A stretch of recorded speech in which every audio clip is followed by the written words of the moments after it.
Welcome to the Vision Profiles, I guess it would be video cast. We're going to turn this into a podcast too, but we've decided to try and stream this on YouTube and got some ideas and suggestions. Chuck Joyner from Mac Voices encouraged us to go to the YouTube route. I'm still trying to figure a camera out that doesn't make me look like I'm a ghost, and we'll get that in the future editions of the show. But really, thank you for joining us if you're joining us on YouTube for the first time. And we have a podcast that you can look for, Vision Profiles, if you want to listen to the audio version of this. We're two dedicated Apple Vision Pro users. We're going to dive into everything from hardware and software to apps and the latest updates in the world of Apple Vision Pro. Actually, I'm Marty Gensius, a faculty member at Kent State University, podcaster and Apple product fan. And I'm Eric Bolden. I work in IT, but my interest is in figuring out interesting ways to share content, currently photography of plants and birds and panoramic sequences. And we have a regular panelist with us who will be coming back whenever he can come back, Daniel Burkholder. Daniel, introduce yourself. Why would I do that? Everyone already knows me. I'm so cool already. No, I'm a software engineer and technologist with a focus interest in generative AI and AI VR technologies. So, guys, how does it feel? We're in the YouTubes right now.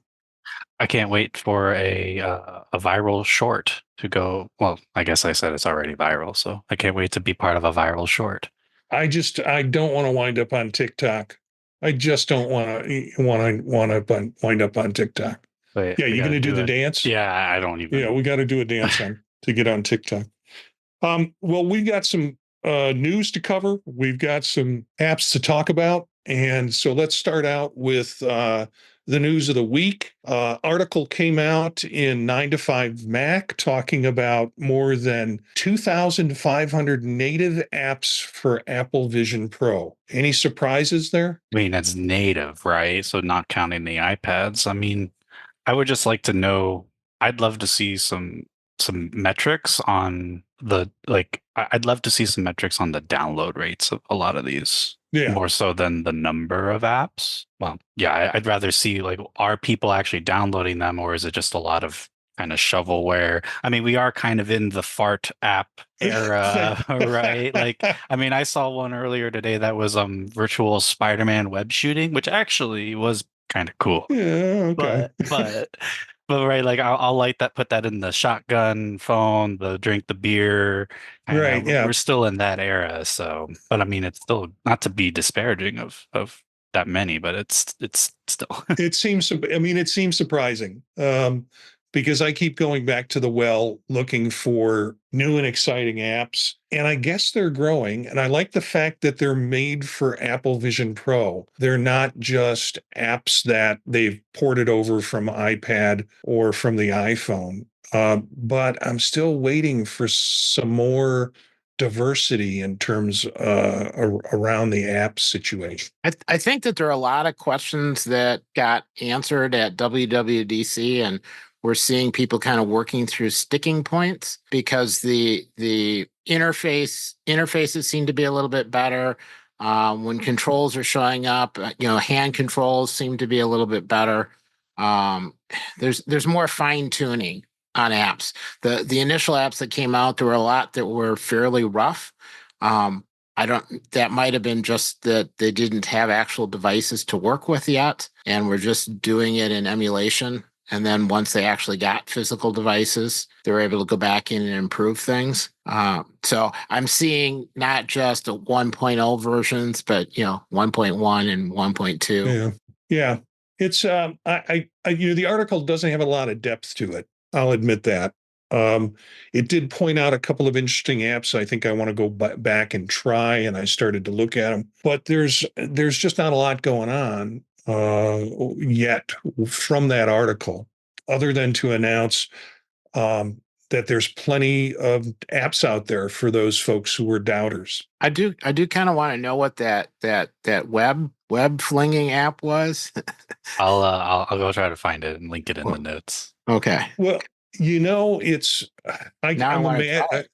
I think I saw it and I thought, well, this is cute, but it's sort of like a beer can app or a fart app. After you've done it a couple of times, what else is there? Hopefully it works in guest mode. Hey, try this out. Yeah. Yeah, I spent $5 on it. Please try it out. Put the headset back on after them, and their whole home is just covered in web. Yeah. Next article. Yeah, go ahead. They'll have to update it with, web slinging or slime slinging, or, you could add different substances that you could fling on the walls. Well, okay, that one. That one went south really quick. I didn't say anything. Please do not suggest this to developers, what people are thinking. Next article is from Gurman, and it was reported in 9 to 5 Mac, but it came from Gurman's newsletter that he did. And yes, again, the rumors are out again. They're Gurman rumors, or Goomers is what we should call them, maybe. We got to watch it again there too. But the idea is that there's going to be a cheaper version of the Apple Vision, and it's going to probably look more like smart glasses. So in parallel to the Meta Ray-Bans that are out there, that's what he's promising in his newsletter, that it could come out as soon as next year. Obviously, I don't think it's going to have 20 cameras in it or whatever it is in the headset. So it'll be interesting. And they mention it's not going to have screen capabilities. If you think of Google Glass, at least it had that little side window where things were happening, that you could read email and things like that. So who knows what's going to happen with it? Any of this interest you? It would. Well, lights went out. It would be. I would like. I like the idea of the Meta Ray-Ban, so I would love to see an Apple take of it. But. And I would probably, I mean, I guess, would it be a Vision product or an AirPod product? Yeah. Because it's kind of more of an AirPod. But I mean, yeah. Oh, I mean, it's kind of like, I don't know how I feel about all the Apple technology right now is there's so many, all the building blocks are there. It's just, they got to put them together. So you can already tell, like, okay, imagine the spatial audio from the Vision Pro. Great. Awesome. Put that in glasses. I mean, it's probably pretty similar in the Meta, but now thinking a little forward, an Apple Intelligence empowered one, and I know there's Meta AI and the others too. I mean, it's pretty much going to be if it's true, I imagine it will just be Apple's take on the Meta glasses. But I mean, I'm not complaining, I guess, but I would like a screen. I would like a screen, and it would be really interesting to see that if they did do that, have a screen, if they're going to get as much of the flack as like Google Glass did and stuff back in the day. I mean, they were very ahead of their time, but now it's like, people running around with Ray-Bans with cameras on, no one's saying anything about it. Yeah, I mean, Google Glass, the creepy was not the screen. The creepy was the camera. And because I have a pair of those in my closet that I can't use anymore. But it was cool. I mean, getting notifications about emails. I guess you could have your emails read to you. And like you said, Daniel, a la AirPods, the idea that it's doing some of that same functionality that the S lady would tell you, that you just got a message and then it could be read to you if you wanted it read to you. But I'm not a fan of announced notifications, so yeah, that would be an immediate non-starter for me. But I would definitely see myself using the camera functionality all the time. For me, it's the sunglass part. It's great if you're out in the sun, but you're walking around inside. It feels just too isolating in a way. I'm a transitions user, so I would just have transition lenses in mind. So yeah, but you'd get prescription then. Oh yeah, for sure. Otherwise, I'd have to wear contacts, and I mean, I only wear contacts if it's a day where like I'm going to be wearing a helmet because like we're doing a track day or something. Yeah. Otherwise, I just glasses. Eric, any thoughts? No, not yet. I mean, there's lots of possibilities out there. It's easy to say it's going to be lighter, cheaper. Everybody wants lighter, cheaper.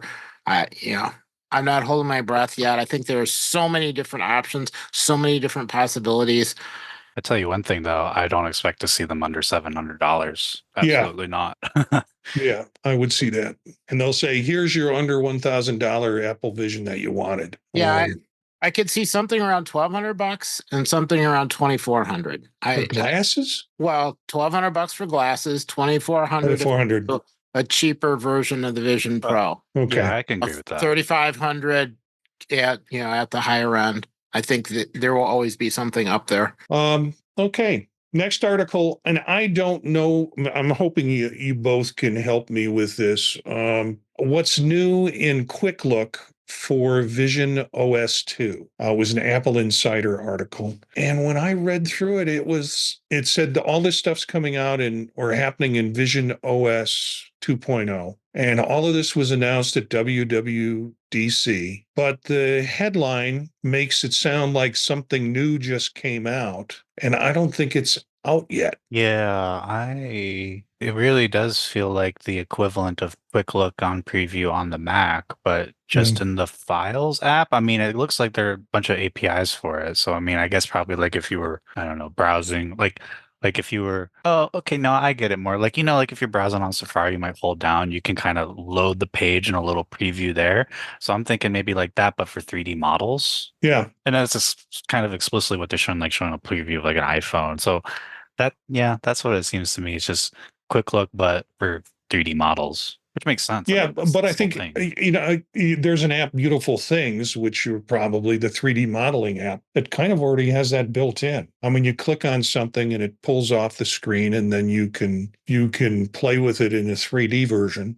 And so, yeah, this article just seemed a little. I think it probably means a lot for developers or people who are trying to incorporate the API using Swift UI, but and they even have some code in there. Yeah, maybe he had to implement it manually. Eric, anything on your end on this? Not a ton. I guess the only thing is that all of the different things, all the different types of objects, the 3D objects, anything that kind of has dimension, just like on the Mac now, you can quickly look at PDF files or images or movies. I can see them wanting it available anywhere without having to rely on a third-party app and quickly available. So it wouldn't surprise me. And I don't know if there are any other types of objects that'll be coming out. I'm skimming this documentation pretty quick, and actually it seems a little more there, like they have an example of multiple like iPhone models, so then you could kind of package up all the different variants into like one file. And it looks like they're doing some other stuff to make it easy, like it won't like immediately collide with things, it'll snap the table. So I think they're essentially probably the beautiful things, but as a first class native citizen that you can just use. I think that's the idea here. Just kind of skimming through the documentation video they linked in there.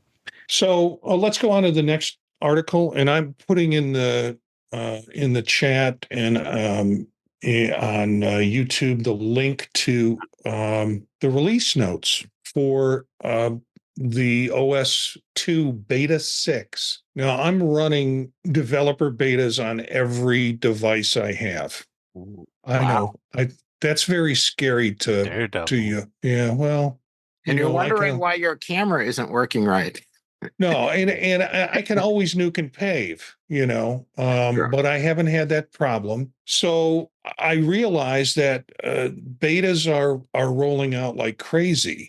And I don't know if this was on the non-developer versions, if betas came out, but I wound up updating all of my devices today because there were developer betas coming out for all the devices. I haven't gotten to my watch yet, but I don't update my Apple TV because I'm using it less now that I'm watching stuff on the Vision Pro. I don't go to the Apple TV as much or at all. So I started reading some Reddit sections on it to see what people were saying. And I think I mentioned this on another show. It's hard to tell when you look at the release notes for beta that Apple has put out some of the stuff you read, it's the same thing from the previous release. It doesn't change. And they just keep adding on to it. So it's hard to find the things that are different in this release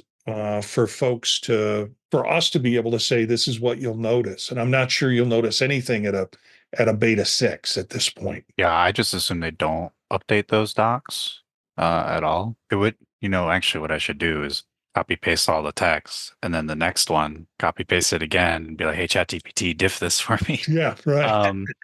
All right, we'll do that with beta 7. Yeah, they'll probably be beta like 12. They're doing betas every week. Crazy. Yeah. I mean, but to be fair, generally I don't run betas either. But Vision Pro is different because who cares? It's early and not mission critical yet. But I had noticed I installed that today too. I noticed I don't know, there was something weird when I first opened it. How windows were rendering and scaling was a little weird for me, but not bad weird. Just I don't know, something how I was looking at it was different. It wasn't bad, it wasn't good. Actually, it probably skews more good because then I like to do the small appearance because I want to cram as much as I can in my space. And so I think it made that easier to use, like for me to use it in small mode. And then and it feels like I could push the windows away further, which I know is like a line item in there since like beta 1, which I never really, I'm like, I don't know, it doesn't feel any further. But it feels a little further, but maybe I'm just I'm just stretching, trying to find something there. And then the only other thing I noticed was like, like the lookup for the control That center. was big. Yeah. Well, it was like, it wasn't gone in all the other OS2 betas. And at least for me now, it's more prominent again, like it was in 1 dot whatever, any of the older ones, which isn't a bad thing, good thing. Actually, I probably should change it so it's a little further up since I'm so used to doing the finger thing now. So I'm walking around and looking like I see this magical dot as I'm just walking around again. Yeah, actually, now that I say that aloud, I haven't seen that like just the dot as I'm just moving around. So it's definitely more prominent again. Yeah, for a while, it's almost hard to find. Yeah, I did some skimming of Reddit once it came out, and there were some folks who talked about we can now stream video and audio in screen mirroring if you switch from Mac Virtual Display to mode to mirrored display mode. Oh. And I didn't quite figure out the complexities of that.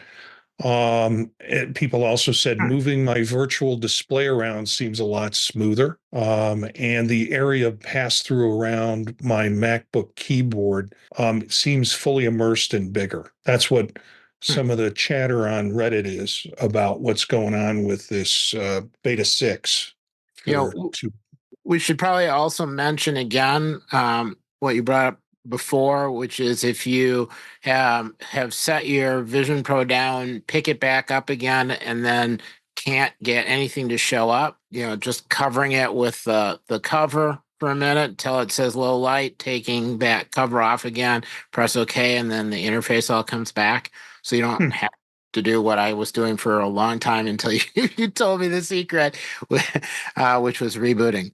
And that's a pain. So for all of the beta users out there that have been stuck with nil apps and a blank screen. I noticed one thing with this beta. It could just be incidental. I don't know. I started looking at some of the apps, and I looked at one. I don't know if I put it in the notes for tonight or not. I'll put it in for next week. But it was an interesting app, but it had videos in the app description in the App Store. And I went to click to run them, and they ran, and there was no sound.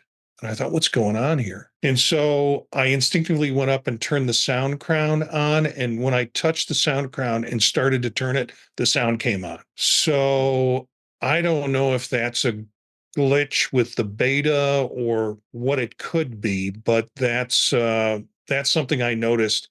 And again, I've spent all of 15 minutes with the new beta. Loaded it before dinner today to see if there is anything demonstrative to talk about. Let's see, what was the other thing? The other notable thing is if you spend all weekend cutting down trees and your back is killing you and you go to lie down in bed. Now you can easily put your screen up on the ceiling and still see it. That was mentioned in a previous episode. Right. But it used to be that it would set the screen so it was perpendicular to the floor. Now Yeah, you can have it so that it is actually in front of you and you can watch the whole thing, and it's just nice. Yeah. Or you had to grab it and pull it up to where you were. It was tilted funny. Now it actually. Oh, it had that kerning sort of that skew. It was just weird. It was never quite right. And now it's pretty consistent. So, I mean, anyone who was stuck kind of in a reclining type position, there's a lot of stuff you couldn't actually see. Or you'd see the top part of the movie, but not the bottom. Yeah, it was just weird. But it just works. Like a movie, like in the theater mode? Well, in anything. Interesting. Theater mode for sure. But yeah, even in other stuff, it just wasn't. Yeah, I can't relate to that, which is really interesting because I'm like, well, it's nice now. So, have you been watching stuff lying down? Yeah, one of a lot of my use is in a recliner, nearly horizontal. So I'll just be all the way back, and and then usually I'll just do the hold to reorient. And then sometimes, like you're saying, the window will be askew, but I found if you hold it and then you turn your head, you can it readjusts. Yeah, that was kind of fun.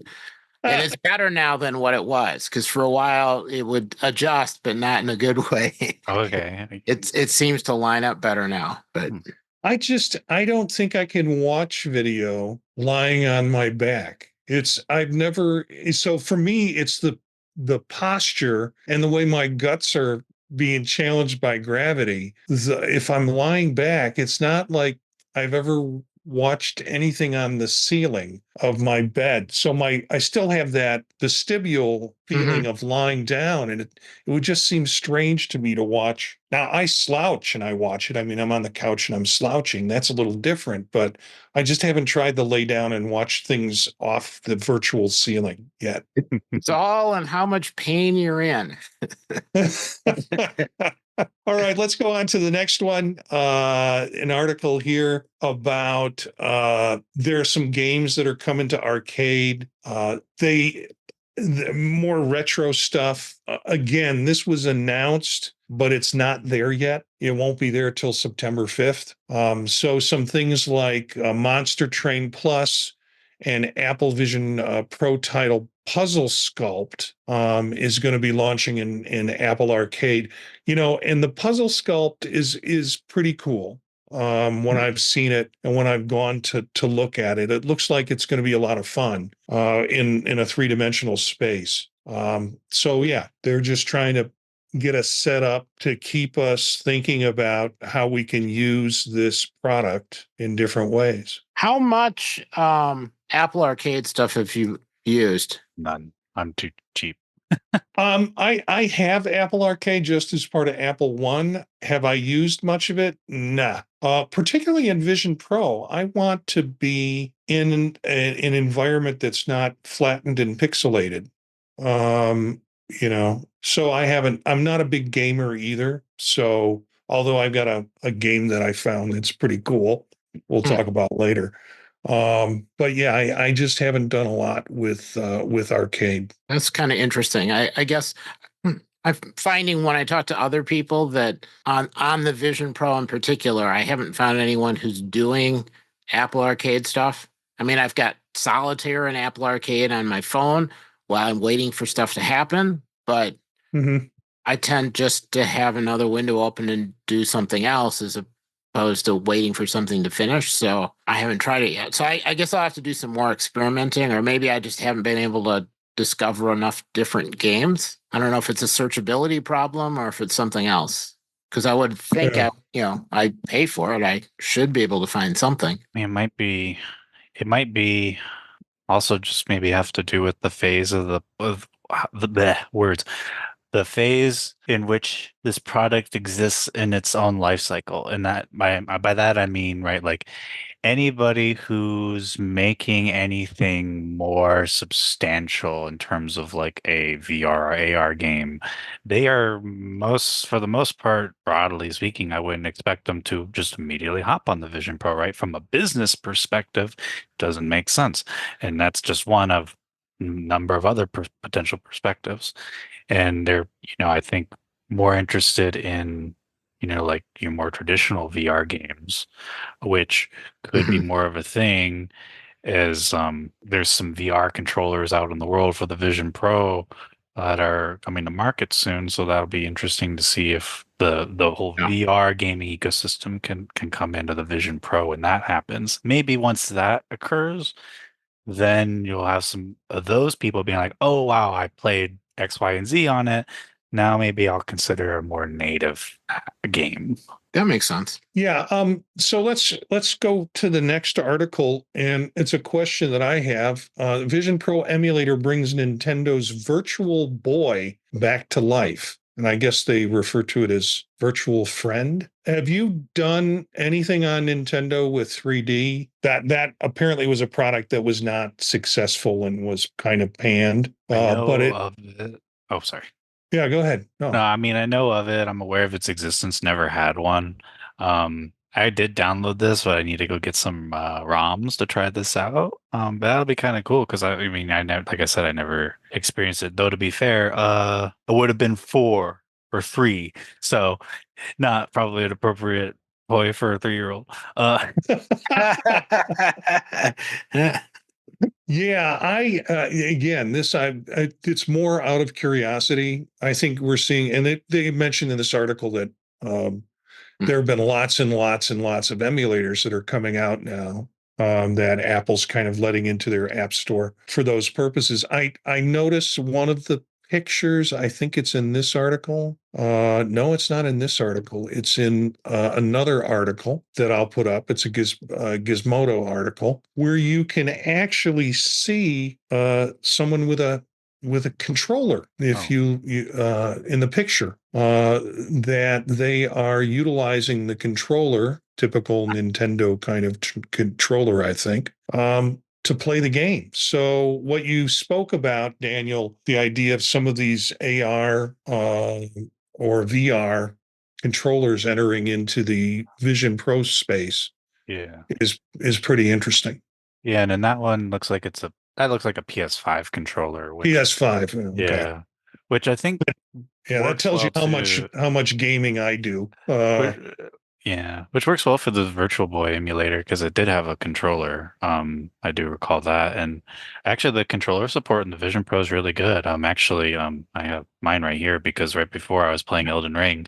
Uh, so what do you think I'm going to do after this? I'm going to go back and play some Elden Ring. But I'll be editing this. I'll even use the controller to navigate the general interface. It's like just look and like, oh, I need to go look something up, and I just open Safari and I start using the controller to click and scroll, but still using my eyes to point. Hmm. Huh. Yeah, they have a lot of support for that kind of stuff where it's like it's surprising. Like even if I pair a controller to the Apple TV, it pops up and when I turn it on, it's like, do you want to open Steam Link? And I just never would have expected that. Oh, Huh.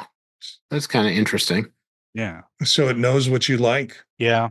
Yeah. Well, probably the only thing that like, is a game as far as that probably goes too. So Yeah. Well, the next couple of articles that I'll put up is about environments.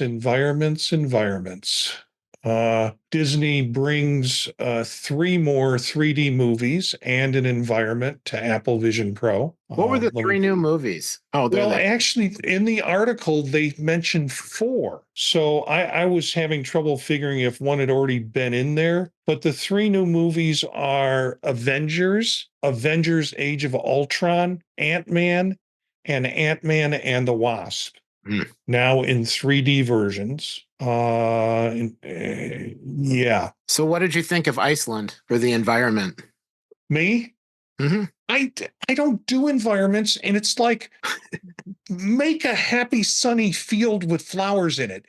Everything that's come out has been this, even during the daytime, it's this drab forest or environment or something. There's no happy clappy environments for me to go into to enjoy using as an environment. It always feels like it makes me feel like I'm stuck inside in a rainy day as a kid. I mean, it's just Huh. nothing. What about the beach?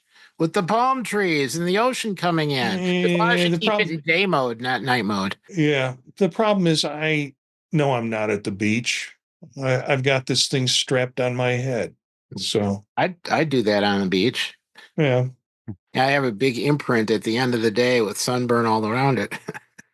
It wouldn't be pretty. Daniel, any news about environments for you? It's an Iceland immersive environment, and it is what? Looking at the article, it's National Geographic. I was gonna They're say. involved in it, and it is Thingvellir National Park in Iceland. It was I wish nice, clear. I liked it. I wish I could just download those though, because I'm not a Disney Plus person. I wish I could just download the environments though. We got to get you spending more money, Daniel. I already spent enough money. And if all the other Apple rumors are true, I'm going to be spending a lot more this year. Okay, so that the second article I'm putting in again about the Disney environments, it comes from Apple Insider. And then, come on, this might be your generation, SpongeBob SquarePants.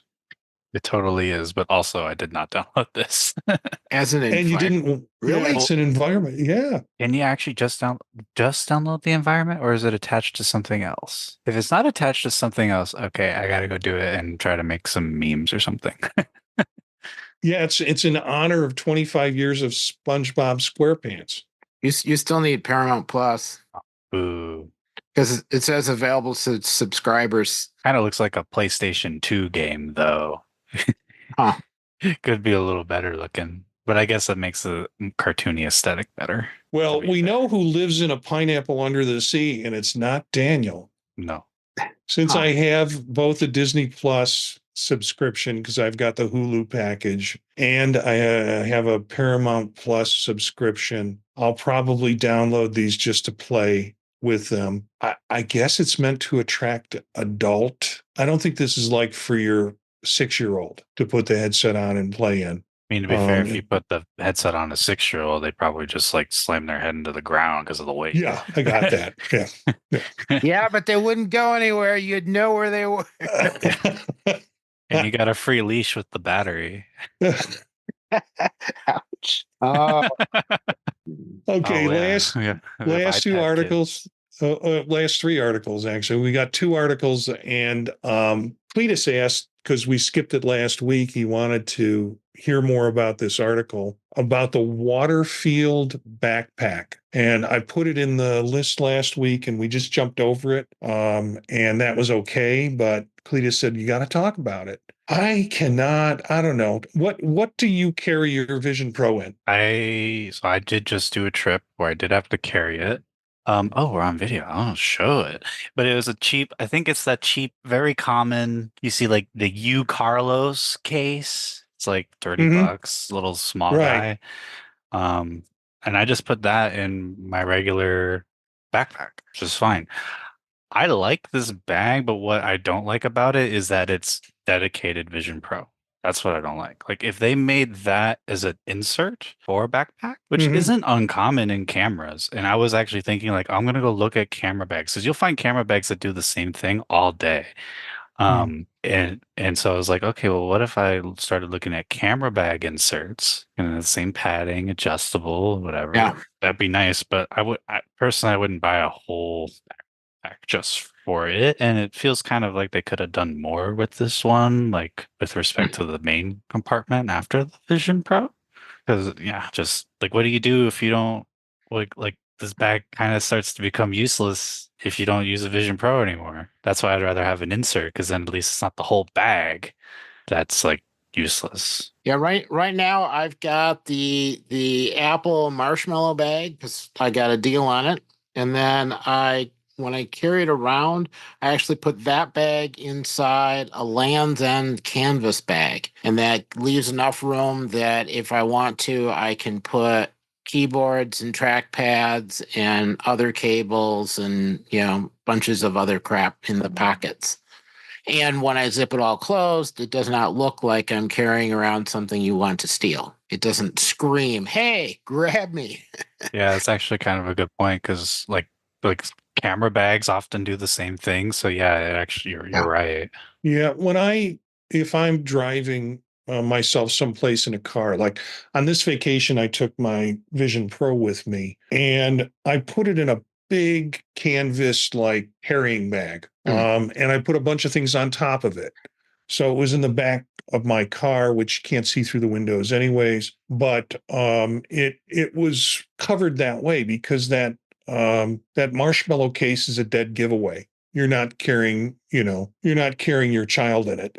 Well, in some cases you are, but it's a dead giveaway. And when we were at Macstock together, that's what I put the case and brought the case with because I knew I was going to be at Macstock. When I first ordered it and it came out, I immediately didn't know when or if I was going to get a case. I ordered the pillow case, but I knew I wasn't going to be carrying that on a plane, and I was planning on going the next week on a flight. And so I bought. I went on Amazon and found a cheap case for like $40, maybe similar to the case that Daniel first showed, and it was compact and it worked.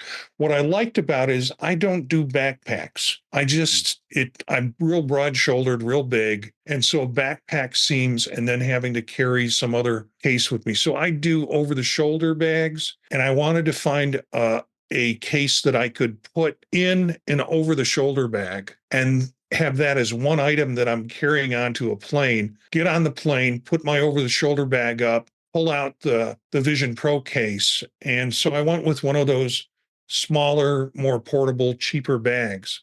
That makes sense. The price for this is just ridiculous for me too. I would never consider that kind of cost for a bag. Now, I don't do camera bags. You guys know them better than I do in terms of what camera backpacks are like and what they cost. But that would be my concern about just in general was the cost of the case. Yeah, I mean, I'll pay for a good bag. But because it's just Vision Pro, that's then the price starts to, I don't want to pay that much for just that.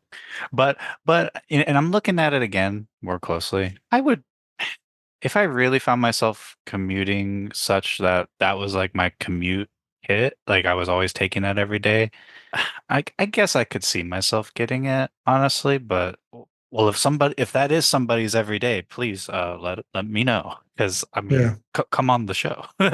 You're who should be here.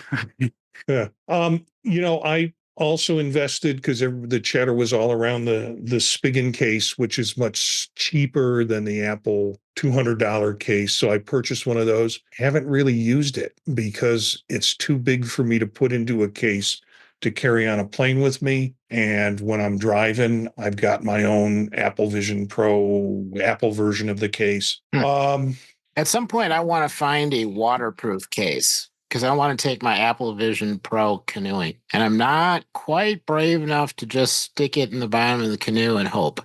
Okay, just get your typical Pelican style case. Yeah. Just get one of those. Just go to Harbor Freight. They have a bunch of them nowadays. Go get that. There you go. You got your waterproof. Right. Or just get boats. Get a couple of garbage bags and double them and throw it inside of there. Yeah, I thought about, 2 Ziplocs. I thought, what could go wrong? But no, it's heavy enough. It's got to be a case that's got some extra flotation on it. And then the irony is I have a couple of Metas, Meta 2, I have Meta 1, 2, and 3, and the Meta cases work really fine as substitutes.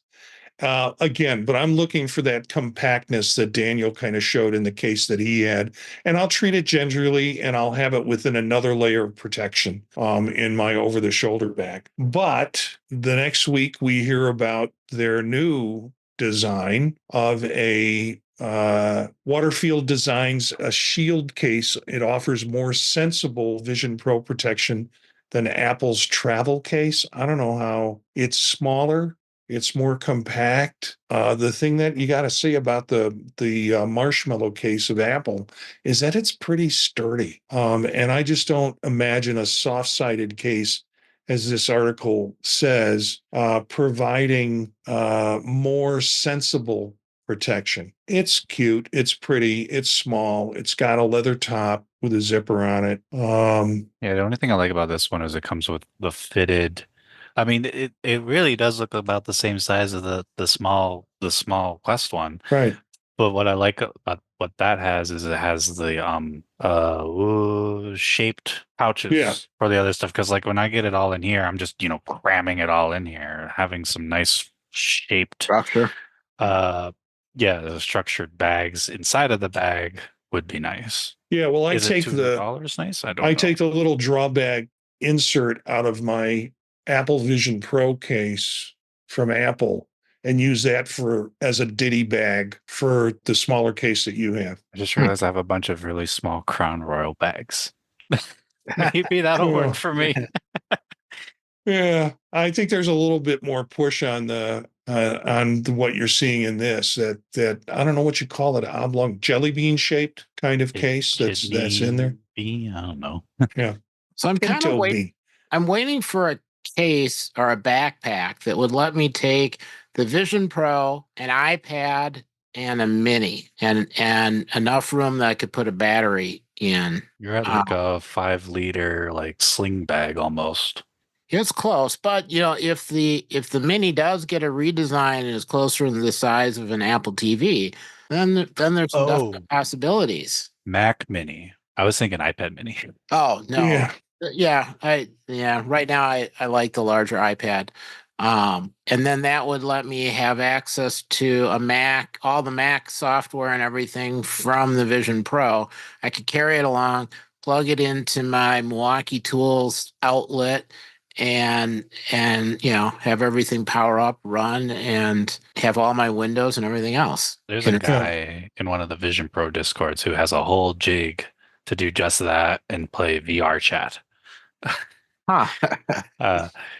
Crazy, but VR chat guys are crazy. But I mean, you're trying to do the same thing pretty much. Why not a MacBook Air? Actually, almost. That's possible, maybe. Let's spend more of Eric's money. That's always the most fun thing to do is spend other people's money. Spend other people's money. All right. So last article is Microsoft plans a new mixed reality VR headset to rival Apple Vision Pro. It may run Windows apps via the cloud. Wow. It could be useful, I guess. Let's be fair. I mean, they started their ARM transition kind of now too, and it's for like the third time. And it seems like maybe it'll actually stick this time. So it's kind of easy to be down on them about it. But I mean, I'm excited to see all the competition, and especially on the what was their AR headset called? I should know. Oh, no, not Oculus. Hollow something. HoloLens. Yeah. HoloLens. I should know because in college we did a senior project in collaboration with the DoD for this super suit they were doing, and we did like a configuration app for the HUD display that the super soldier would have, and it was prototyped on a HoloLens. And well, I'll tell you from my experience of using the HoloLens, it's like, ooh. Now to be fair, this was like a while ago. 9 years ago. Yeah. But still, it was like, hey, I mean, if they bring it back and they can kind of, like all those lessons and all this new stuff, and I'm all for it. I'm hyped.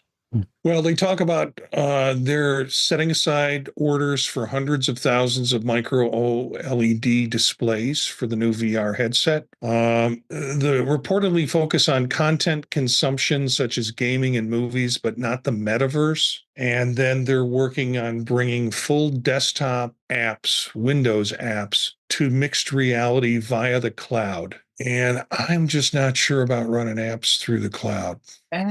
How is that any different from a remote desktop into an app? Yeah, I was gonna say, I think about a lot of corporate, big enterprise environment. Well, yeah, Eric, you would. Yeah, I mean, a lot of people prefer it because it's nice and secure. You don't have to admin client side. There's no data that you have to worry about, so there's no leaking of anything. You're just using it as a terminal to connect, which means your device doesn't really have to do a whole lot other than display whatever's going across the screen. You need a network connection. So as you might have discovered in northern Wisconsin, you might be out of but many places a network's not an issue. Yeah, for most people's computing too doesn't need okay, be a little more lagged relative to native, but that's fine. and for most computer use. And I mean, that actually, entertainment wise, actually read between those lines, there's game streaming involved in there too, 100%. And I'm a big game Hmm. streaming fan. I mean, before Stadia was shut down, like you would think gaming would sucks on over the network, but actually if you had a good connection, Yeah. and to be fair, there was a data center like in Miami, so it's basically local. I had lower input to frame draw response time at higher reses that I could not have done on my computer that I had. That's cool. Yeah. Now, not everyone has that in this country, and that sucks, but they'll get there. Maybe they can do it locally off their own. A lot more of that. So Okay, so let's go to new apps worth mentioning. And I was playing around and was coaxed into purchasing this app called Overbeat. Essentially, you got two pistols, which was kind of neat, and I guess it would be called like Beat Saber, but with pistols. Little different in the sense that your score is also based on your ability to move the pistols at targets in line with the beat, because the targets come at you in line with the beat. And you have a right pistol and a left pistol. And sometimes, like in Beat Saber, those cross, other times they're representing different sound aspects of it. Now, I'm not good at this stuff. I went through the tutorial and thought, well, this is pretty cool. And then I went through and did one of the easy ones and was able to get through it. And yay for me. The next day, they came out with an update on the app. So, and I noticed it's a little bit more responsive. So I don't know if it was like $6 or $5 that I paid for it. It was a pretty cool experience. Overbeat. And we're seeing a lot of these kind of games. Go ahead, Eric. Yeah, no, it looks like it was $6. That looks interesting. I might give it a try. yeah, same. I'm going to try it too. It actually looks fun. Yeah, the part that was confusing for me was I wanted to squeeze a trigger, and you don't squeeze a trigger on this. You just have to point the gun at the target. And there are certain cases where the targets just kind of fly at you really quickly. So it's like an automatic. It will then shoot automatically if you're pointing it at the right target. But it doesn't. I was waiting for that, that trigger movement, that it was not set up to read my fingers moving in like I'm pulling a trigger. Oh, missed opportunity. You could do finger guns and use your thumbs. Can you please make that shooting sound again? And then you have to come out with Imperial blasters too, because Yeah. But that's the DLC add-on in-app Yeah. purchase. The next app is IMAX. It came out. Last time I went to an IMAX movie, I wanted to throw up because of the motion. But I thought, okay, I'm going to look into this. It's IMAX. They're using the 4K OLED. So let me look into it and let me see if it's that big screen experience. And I got the app. It's free to get the app. And I thought, well, what do I want to look at? All of them are rentals. And I thought, I don't want to rent a movie. I want to own the movie. And the rental is like $5, $5 to $6 for whatever you want to rent. So spent any money on a rental because it's okay, I'm going to have to sit here and watch it. I don't know if I stop it, do I have to finish it in 48 hours or how long do I have? Yeah. So a little bit disappointing. It's still less expensive than going out to an IMAX theater. Yeah, but we're not seeing Deadpool versus Wolverine. We're seeing space shots. I'm spending time with pandas in 3D. And some of the material was not in 3D, which was again disappointing. It was 2D. There were about 3 items that they have currently in their rental space that are 3D. One of them was pandas, and I don't think there was even a 2-minute demo video within the app. So it was like, you got to know what you're getting into. It seems kind of strange, like because in theory, I mean, in my mind, like, what does IMAX do, the app do differently? Because it's not like is it any different than just watching a 4K movie on Apple iTunes? You know what I Yeah. mean? Yeah. Like, is it really any different? Is it just like a weird trying to mini content cash grab or something? Like, I find it weird. Like, I basically I'm wondering, do they add anything other than content? I couldn't find it. Yeah. So how was the interface? There were some complaints that the interface was a little wonky. I didn't get to the interface because I mean, basically it's a list of, movies and not very many of them. And one subject heading was 3D and the other subject heading was 2D. Okay. So I didn't attempt to rent anything. I almost did, and then I just didn't push the button because I didn't know, again, how long is the rental? What can I start and stop it? And do I want to watch 30 minutes of pandas? Yeah, and I don't see anything about environments. I mean, Yeah. I could see if they had an environment of a really nice theater or an environment, as you said, a nice happy outdoor environment where you're going in and you get, birds chirping and sunlight until your movie comes on and it dims down and you get the happy crunching of popcorn all around you. Yeah. I need to get some popcorn. Somebody put in Moonlight Vision. I think it was Oh, Daniel. yeah. So if there's any other gamers out there who are just streaming their flat games off their computer, I was using Steam Link, but I had seen the moonlight, rather, and the sunshine combo, and there was a Vision OS app for a while, but then it uh, broke due to some like SSL issue and some version.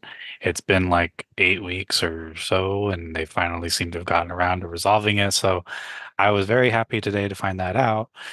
So I wanted to make anyone else who, plays their games off their computer using Moonlight and Sunshine to get the updated Vision app now that it doesn't insta crash on you.